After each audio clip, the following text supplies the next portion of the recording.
Հերթական ռեկորդն ենք արձանագրել զբոսաշրջության ոլորտում։ Այս տարվա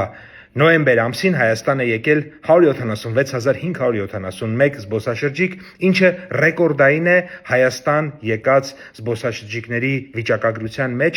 որևէ նոյեմբեր ամսվա համար։ Առհասարակ մենք այս տարի այդպիսի մի շարք ռեկորդներ ենք սահմանել։ Մասնավորապես Հայաստանում չի եղել երբևէ որևէ մայիս, որևէ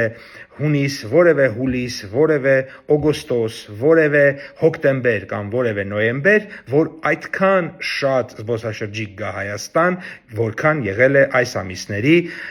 2025 թվականի այս ամիսներին։ Պարզապես նշեմ, որ այս ցուցանիշը, օրինակ նոյեմբեր ամսվա